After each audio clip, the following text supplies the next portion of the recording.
Audiolibros y más presenta El Conde de Montecristo, un libro escrito por Alejandro Dumas.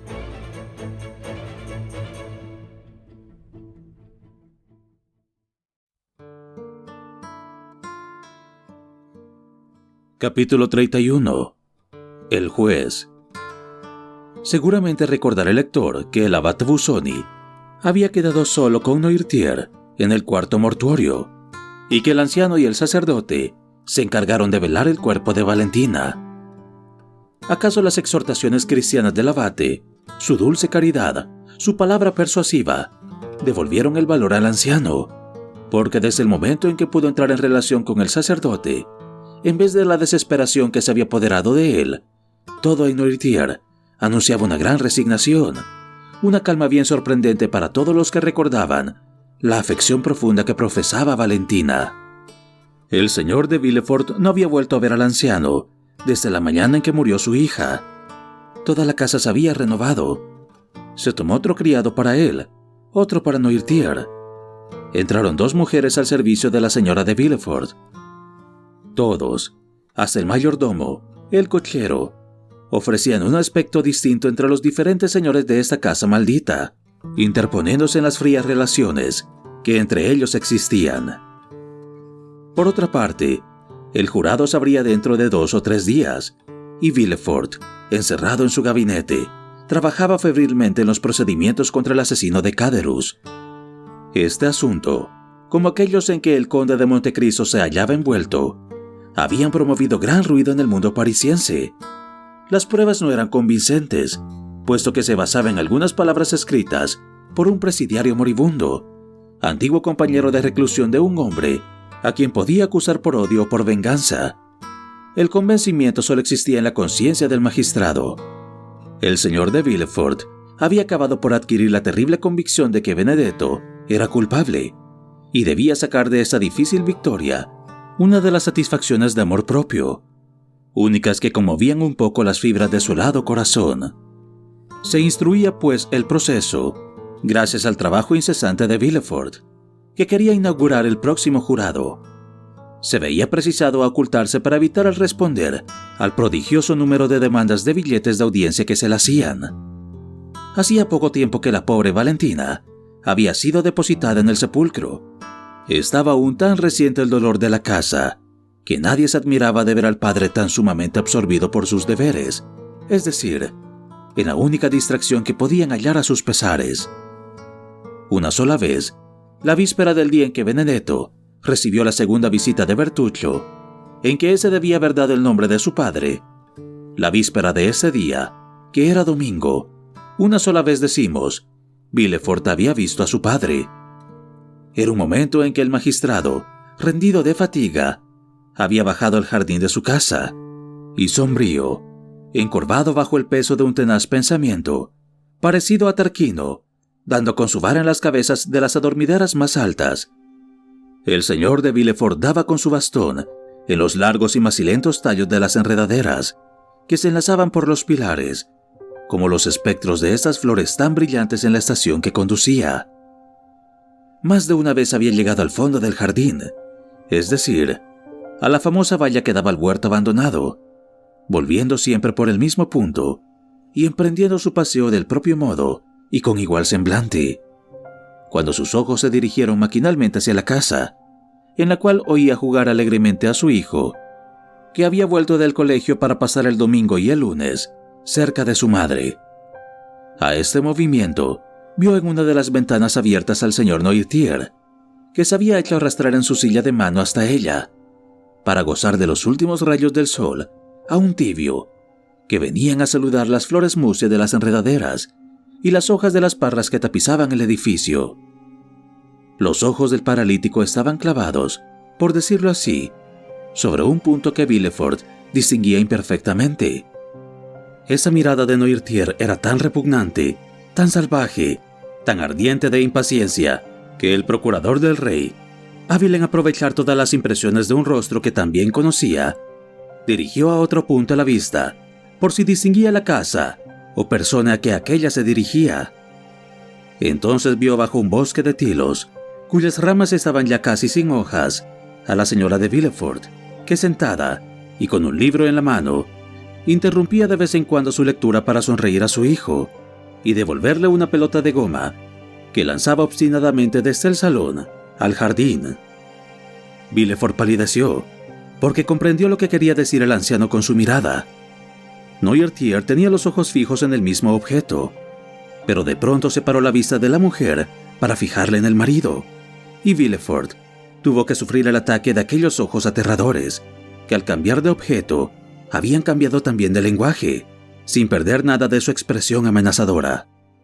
La señora de Villefort, ignorante de la tempestad que se formaba sobre su cabeza, retenía en aquel momento la pelota del niño, y le hizo señas que viniera a buscarla con un beso. Pero Eduardo se hizo rogar por mucho tiempo. La caricia maternal no le parecía suficiente recompensa para el trabajo que iba a tomarse. Finalmente se decidió, saltó por la ventana y corrió hacia la madre con la frente cubierta de sudor. Esta se la enjugó, puso en ella sus labios y le dejó ir con la pelota en una mano y en la otra un puñado de caramelos. Villefort, atraído como el pájaro por la serpiente, se acercó a la casa, y a medida que se acercaba a ella, la mirada del anciano descendía, siguiéndole de tal modo que le penetraba hasta lo más recóndito del corazón. Aquella mirada era un sangriento vituperio, al mismo tiempo que una terrible amenaza.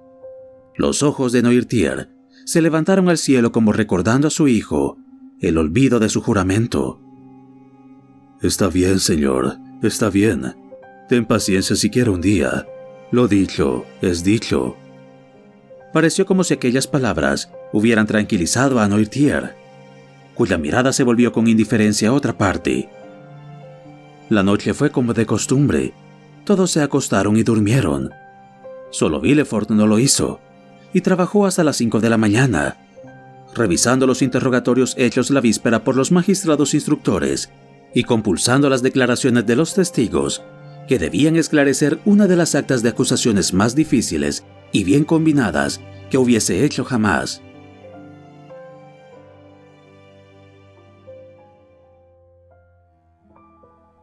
Al día siguiente, lunes, debía celebrarse la primera sesión de los jurados. Villefort vio amanecer aquel día nublado y siniestro. Su azulada luz se reflejó sobre el papel y las líneas que en él trazara con tinta roja. El magistrado se había dormido por un instante y le despertó el ruido que hacía su lámpara chisporroteando al apagarse. Sus dedos llenos de tinta encarnada parecían mojados con sangre. Abrió del todo la ventana. Una faja anaranjada dividía el horizonte. Un ruiseñor dejaba oír su canto matinal. El aire húmedo de la mañana refrescó la cabeza del magistrado. «En el día de hoy», dijo con esfuerzo, «el hombre que tiene la espada de la justicia la hará caer en todas partes sobre los culpables». Sus ojos buscaron ávidamente la ventana en que viera Noirtier el día antes. La cortina estaba corrida. Y sin embargo, tenía tan presente la imagen de su padre, que sus ojos se dirigieron a aquella ventana cerrada como si estuviera abierta, y viese en ella la imagen amenazadora del anciano. «Sí», murmuró, «sí, vive tranquilo». Dejó caer la cabeza sobre el pecho y dio unas cuantas vueltas por el despacho. Finalmente, se arrojó vestido sobre un sofá, menos para dormir que para que descansaran sus fatigados miembros. Poco a poco se despertaron todos. Villefort oyó desde su despacho los diferentes ruidos que constituyen, por decirlo así, la vida de una casa, las puertas puestas en movimiento y el sonido de la campanilla de la señora de Villefort, que llamaba a su doncella, y los primeros gritos del niño, que se levantaba alegre, como sucede siempre a su edad. Villefort tiró de su campanilla. Su nueva ayuda de cámara entró y le trajo los periódicos. Al mismo tiempo, le presentó una taza de chocolate. «¿Qué me traes ahí?», preguntó Villefort. «Una taza de chocolate». «No la he pedido. ¿Quién se ha ocupado de mí?». «Ha dicho a la señora que el señor debía hablar mucho hoy ante el jurado y que necesitaba tomar fuerzas». Y puso sobre una mesa que había junto al sofá llena de papeles como todas las demás, la taza de plata. Villefort contempló un momento la taza con aire sombrío, la tomó enseguida con un movimiento nervioso y bebió de una sola vez su contenido. Se hubiera dicho que esperaba que contuviera el mortal veneno, que llamando a la muerte, la libertara de cumplir con un deber más penoso aún que morir. Se levantó enseguida y empezó a pasear por el despacho con una sonrisa que hubiera espantado al que lo hubiera estado contemplando. El chocolate era inofensivo y el señor Villefort nada sintió. Llegó la hora del almuerzo y el señor Villefort no se presentó a la mesa. El ayuda de cámara entró en el despacho. «La señora dice que son las 11 y la audiencia empieza a mediodía».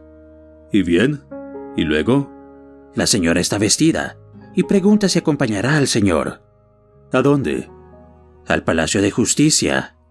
«¿Para qué?» «Dice la señora que desea asistir a esta sesión». «Ah», dijo Villefort con un acento espantoso. «¿Lo desea?» El criado dio un paso atrás y dijo: «Si el señor quiere salir solo, iré a decírselo a la señora». Villefort permaneció un instante silencioso. Con sus uñas rascaba su pálida mejilla y retorcía su barba de ébano. «Dile a la señora que deseo hablarle y que le ruego me espere en su cuarto». «Sí, señor». «Después volverás para afeitarme y vestirme». «Al instante». El ayuda de cámara fue a cumplir su encargo y volvió al momento. Afeitó a Villefort y le vistió completamente de negro. Cuando concluyó le dijo: «La señora ha dicho que esperaba». «Bien, ya voy». Villefort, con los extractos bajo el brazo y el sombrero en la mano, se dirigió a la habitación de su mujer. La señora de Villefort se hallaba sentada en una otomana, hojeando con impaciencia los periódicos y folletos que Eduardo se entretenía en hacer pedazos antes de que su madre hubiese acabado su lectura. Estaba completamente vestida para salir. Tenía el sombrero sobre una silla y puestos los guantes. «Ah, estás aquí», dijo con una voz natural y tranquila. «Dios mío, estás muy pálido. ¿Has trabajado toda la noche? ¿Por qué no has venido a comer con nosotros? Y bien, ¿voy contigo o sola con Eduardo?» La señora de Villefort había multiplicado las preguntas para obtener una respuesta, pero el señor de Villefort estaba mudo y frío, como una estatua. «Eduardo», dijo Villefort, fijando en el niño una mirada imperiosa, «ve a jugar al salón, amigo mío. Es preciso que hable con tu madre». La señora de Villefort, viendo aquella frialdad y tono resuelto, tembló sin saber la causa de aquellos preámbulos. Eduardo levantó la cabeza, miró a su madre, y viendo que no confirmaba la orden de Villefort, volvió a jugar con sus soldados de plomo. «Eduardo», dijo el señor de Villefort tan ásperamente que el chico saltó sobre una silla. «¿Me oyes? Ve». El niño, que no estaba acostumbrado a que lo trataran con tanta severidad, se levantó pálido. No sabríamos decir si de cólera o de miedo. Su padre se acercó a él, le tomó por un brazo y le dio un beso en la frente. «Vete, hijo mío, vete». Eduardo salió de la estancia. El señor de Villefort se dirigió a la puerta y pasó el cerrojo.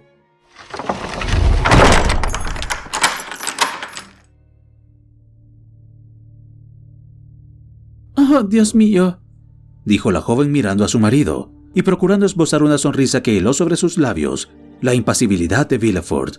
«¿Qué ocurre?» «Señora, ¿dónde guarda el veneno del cual se sirve comúnmente?», dijo claramente y sin preámbulos el magistrado, colocándose entre su mujer y la puerta. La señora de Villefort sintió lo que una tórtola, la que un milano, hinca las garras en la cabeza. De su pecho brotó un sonido ronco, que no era ni grito ni suspiro, y palideció hasta ponerse lívida. «Señor, yo no lo comprendo». Y como herida por un accidente mortal, se dejó caer sobre el sofá. «Le pregunto», repitió Villefort, con una voz completamente tranquila, «¿en qué sitio oculta el veneno con el que ha matado a mi suegro, el señor de Saint-Méran, a mi suegra, a Barrois ¿Y a mi hija Valentina? Ah, señor, dijo la señora de Villefort. ¿Qué dice? No te corresponde preguntar, sino responder. Al juez o al marido, balbuceó la señora de Villefort. Al juez, señora, al juez.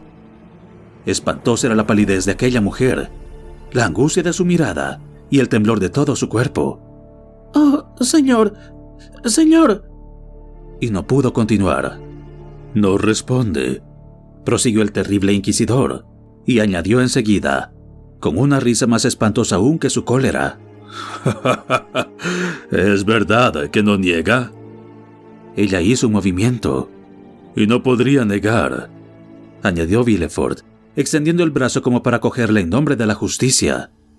Consumó esos crímenes con impúdica desvergüenza, pero no han podido engañar más que las personas cuyo afecto hacia usted la cegaba. Desde la muerte de la señora de Saint-Méran, he sabido que existía en mi casa un envenenador. Después de las de Barrois, Dios me perdone, mis sospechas recayeron sobre un ángel. Mis sospechas, que aún sin necesidad de crimen, están siempre despiertas en el fondo de mi alma. Pero después de la muerte de Valentina, ya no hay duda para mí, señora, y no solamente para mí, sino ni aún para otros. Así, su crimen, conocido de 2 personas y sospechado por muchas, va a hacerse público. Y como le dije hace un momento, no le habla al marido, señora. Está hablando con el juez. La mujer escondió el rostro entre las manos. Oh, señor, se lo suplico, no crea en apariencias. ¿Será tan cobarde?, gritó Villefort con tono de desprecio. En efecto, he notado siempre que los envenenadores son unos cobardes. ¿Será cobarde usted, que ha tenido valor para ver expirar a 2 ancianos y a una joven asesinados por usted? Señor, señor. ¿Será tan cobarde usted, que ha contado uno a uno los minutos de 4 agonías? Continuó Villefort, con una exaltación que aumentaba cada instante. Usted, que ha combinado sus planes infernales y preparado sus bebidas con una precisión y habilidad milagrosas. Usted, que todo lo ha calculado también, ha olvidado una cosa, es decir, a dónde podría conducirle el descubrimiento de sus crímenes. ¡Ah! Esto es imposible. Sin duda ha reservado algún veneno más dulce, más sutil y más mortífero que los demás para escapar al castigo que merece. Lo ha hecho, o al menos así yo lo espero. La señora de Villefort se retorció las manos y cayó de rodillas. Lo sé, confiese, pero la confesión hecha a los jueces, la confesión en el último trance, cuando ya es imposible negar, no disminuye el castigo. El castigo, señor, es la segunda vez que pronuncio esa palabra. Sin duda. ¿Cree escapar porque ha sido 4 veces culpable? ¿O porque es la esposa del que pide la aplicación de la pena? ¿Pensó sustraerse de ella? No, señora, no. Sea cual fuera la asesina, el cadalso la espera. Sí, como se lo decía desde hace un momento. No ha tenido cuidado de conservar para ella algunas gotas de su veneno, el más activo. La señora de Villefort lanzó un grito horrible. Un terror espantoso se dejó ver en sus desencajadas facciones. Oh, no le tema al cadalso. No quiero deshonrarla, porque sería deshonrarme. Al contrario, si me ha entendido, debe comprender que no está destinada a morir en el patíbulo. No lo comprendo. ¿Qué quiere decir? Balbuceó la desgraciada mujer, completamente aterrada. Quiero decir que la mujer del primer magistrado de la capital no cubrirá de oprobio a un hombre sin mancilla, y no deshonrará a la vez a su marido y a su hijo. No, oh, no. Pues bien, hará una buena acción, y le doy por ello las gracias. ¿Me da las gracias? ¿De qué? De lo que ha dicho. ¿Y qué ha dicho? Yo me vuelvo loca. No comprendo nada. Dios mío, Dios mío. Y se levantó con el cabello suelto y los labios llenos de espuma. La señora de Villefort levantó los brazos al cielo y juntó convulsivamente las manos. No, no quiere eso. Lo que no quiero, señora, es que acaben del cadalso. ¿Me escucha? Oh, señor, piedad. Lo que quiero es que se haga justicia. Estoy en el mundo para castigar, señora. A cualquier otra mujer, aunque fuera una reina, la enviaría al verdugo. Pero con usted quiero ser misericordioso. Y le digo, señora, ¿Ha guardado algunas gotas del veneno más seguro? Oh, perdóneme. Déjeme vivir. ¡Cobarde! Piense que soy su esposa. ¡Es una envenenadora! En nombre del cielo. ¡No! Por el amor que me ha profesado siempre. ¡No! ¡No! Por mi hijo. Por nuestro hijo. Déjeme vivir. No. Le digo, si la dejase vivir, le envenenaría algún día como los demás. ¿Yo? ¿Matar a mi hijo? Dijo aquella mujer salvaje, arrojándose sobre Villefort. ¿Matar a mi Eduardo? ¡Jamás! Una sonrisa infernal, de demonio, de demente, terminó la frase y se perdió en un ronco suspiro. La señora de Villefort cayó a los pies de su marido. Escuchaba temblando, aterrada. Solo había vida en sus ojos, y estos ocultaban un fuego terrible. Piensa en ello, se lo digo. Si a mi vuelta no lo ha hecho, la denuncio con mis propios labios y la prendo con mis propias manos. Villefort se acercó aún más a ella. ¿Me entiende? Iré allá abajo a pedir la pena de muerte contra un asesino. Si la encuentro viva a la vuelta, dormiré esta noche en la consejería. La señora de Villefort lanzó un suspiro. Sus nervios se crisparon y cayó sobre la alfombra. El procurador del rey sintió un instante de piedad. La miró menos severamente e, inclinándose un poco ante ella, le dijo: «Adiós, señora. Adiós». Aquel adiós cayó sobre ella como la mortífera cuchilla. Cayó al suelo sin sentido. El señor de Villefort salió y cerró la puerta dando doble vuelta a la llave.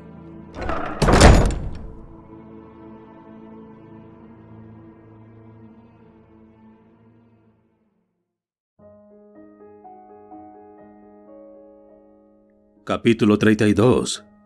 Las fundaciones. El caso Benedetto, como se decía entonces en el Palacio de Justicia y en la sociedad, había producido una enorme sensación. Parroquiano del Café de París, del Boulevard de Gante y del Bosque de Bolonia, el falso Cavalcanti había hecho una porción de amistades y relaciones durante los 3 meses de esplendor que había vivido en París. Los diarios habían contado las diversas vicisitudes del acusado, tanto durante su vida elegante como la del presidiario. Aquello suscitó una curiosidad muy viva, sobre todo entre los que habían conocido al príncipe Cavalcanti personalmente, y estos estaban decididos a no perdonar medio para ir a ver en el banquillo de los acusados a Benedetto, asesino de su compañero de cadena. A los ojos de muchas personas, Benedetto no era una víctima, sino una equivocación de la justicia. Habían visto al señor Cavalcanti padre, en París, y esperaban verla aparecer de nuevo para reclamar a su ilustre descendiente. Los que no habían oído hablar jamás de la famosa polaca, con la que llegó a casa de Montecristo, se hallaban prevenidos a su favor por el aire de dignidad, nobleza y conocimiento del mundo del anciano patricio, el que, preciso es decirlo, parecía completamente un gran señor cuando no hablaba o se ocupaba de aritmética. En cuanto al acusado, muchos recordaban haberle visto tan amable, apuesto y liberal, que preferían creer que se había urdido contra él alguna trama por parte de algunos de aquellos enemigos que encuentran en el mundo las personas extraordinariamente ricas y que poseen los medios de hacer el bien o el mal de un modo maravilloso. Todo el mundo se apresuró a asistir a la sesión del tribunal del jurado, unos para divertirse con el espectáculo, otros para comentarlo. Desde las 7 de la mañana acudió gente a la reja, y la sala de las sesiones estaba ya llena de privilegiados. En el día de los procesos famosos, antes de que se constituya el tribunal, y muchas veces aún después, la sala de audiencia se parece a un salón particular, en el que muchas personas se reconocen, se juntan unas con otras cuando están cerca, y se hablan por señas, temiendo perder su sitio, cuando estén separadas por el pueblo, los abogados y los gendarmes. Hacía uno de aquellos magníficos días de otoño que varias veces vienen a consolarnos de la ausencia del estío. Las nubes que el señor de Villefort viera al despuntar la aurora se disiparon como por arte de magia al rayar el sol, y dejaron lucir con toda su brillantez uno de los días más hermosos de septiembre. Beauchamp, uno de los magnates de la prensa diaria, Tenía su sitio seguro en el tribunal. Como en todas partes, lo había ocupado y miraba con sus gemelos a derecha e izquierda. Vio a Chateau Renaud y a Debray, que habían merecido las consideraciones de un guardia municipal, el cual les cedió su sitio, colocándose detrás para no impedirles la vista. El digno agente había conocido al millonario y secretario del ministro, y se mostró muy cortés con sus nobles vecinos, permitiéndoles acercarse a Beauchamp y prometiéndoles guardarles sus sitios.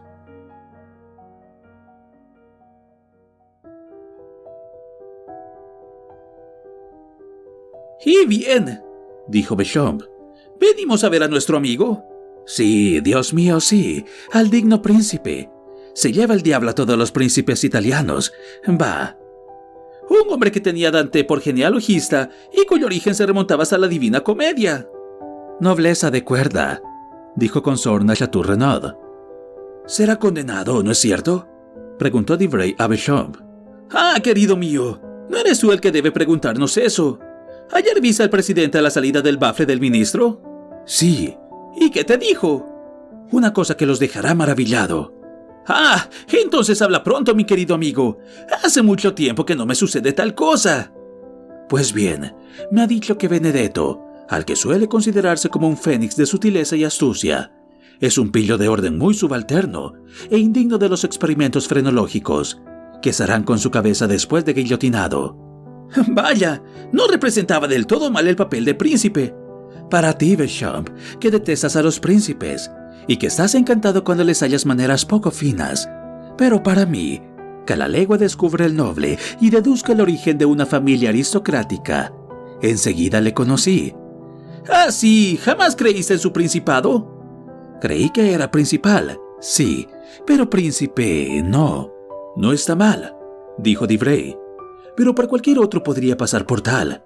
Yo le he visto en casa de los ministros». «Ah, sí», dijo Chateau Renaud, como si sus ministros conocieran a los verdaderos nobles. «Hay mucho de verdad en lo que acabas de decir, Chateau Renaud», respondió Beauchamp, echándose a reír. «La frase es corta, pero agradable. Te pido permiso para usar de ella cuando dé cuenta a mis lectores de lo que ha sucedido». «Como gustes, Beauchamp», dijo Chateau Renaud. «Te doy mi frase por lo que vale». «Pero», dijo Debray a Beauchamp, «si yo he hablado con el presidente, tú debes haber hablado con el procurador del rey». «Imposible. Hace 8 días que el señor de Villefort se oculta, y es muy natural. Tantas desgracias domésticas, coronadas por la extraña muerte de su hija». «¿La extraña muerte? ¿Qué dices?» «Ah, sí, haz el ignorante bajo el pretexto de que eso sucede en casa de la nobleza de Toga», dijo Beauchamp, llevando su lente a los ojos. «Permíteme, amigo mío, que te diga que para los gemelos no vales tanto como Debray. Y tú, Debray, da una lección al señor Beauchamp». «Toma, no me equivoco». «¿Qué es, pues?» «Es ella». «¿Quién?» «Decía que se había marchado». «¿La señorita Eugenia?», preguntó Chateau Renaud. «¿Habrá regresado ya?» «No, pero su madre». «¿La señora Danglars?» «¿Cómo?», dijo Chateau Renaud. «Es terrible. 10 días después de haberse fugado su hija y 3 después de la quiebra de su marido».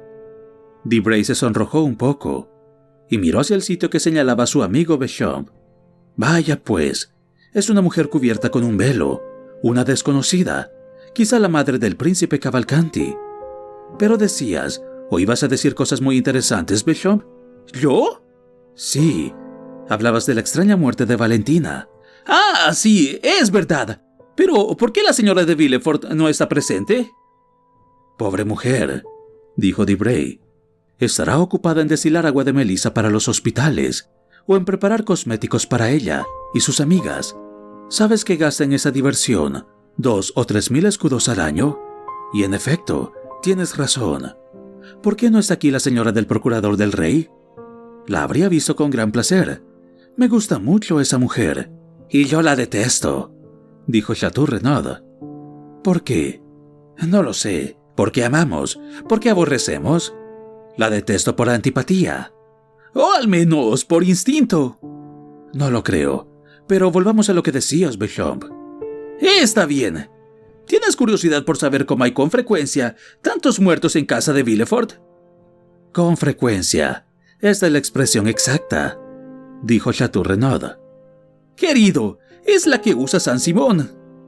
Y la muerte en casa del señor de Villefort es donde se le encuentra. Volvamos pues a ella. Por vida mía, confieso que hace 3 meses tengo fija mi atención en esa casa, y precisamente anteayer, la señora me hablaba de ella con motivo de la muerte de Valentina. ¿Y quién es la señora?, preguntó Chateau Renaud. La mujer del ministro. Ah, disculpa mi ignorancia. Yo no frecuento la casa de los ministros. Eso queda para los príncipes. Eres magnífico y te vuelves divino, varón. Ten piedad de nosotros. Tus palabras van a abrazarnos como los rayos de Júpiter. No volveré a decir nada, pero que el diablo tenga piedad de mí. No me dé lugar para replicar. Vamos, vamos. ¿Podremos llegar al fin de nuestro diálogo, Beauchamp? Te decía que la señora me preguntaba anteayer sobre las muertes de Villefort. Infórmame, y podré satisfacerla. Pues bien, señores, en casa de Villefort hay un asesino. Ambos jóvenes temblaron, porque en más de una ocasión se les había ocurrido la misma idea. ¿Y quién es el asesino?, preguntaron de una. El pequeño Eduardo. Una risotada de los jóvenes no fue bastante para turbar al orador, que prosiguió. Sí, señores, un niño que es un fenómeno y que mata ya como padre y madre. ¿Es una broma? No, ayer recibí un criado que sale de casa de Villefort y ahora escuchen con atención. Escuchamos. Mañana voy a despedirlo porque come enormemente para reponerse de los ayunos que se había impuesto voluntariamente en aquella casa. Pues bien, parece que el niño se sirve de vez en cuando de un frasco de drogas contra los que le desagradan.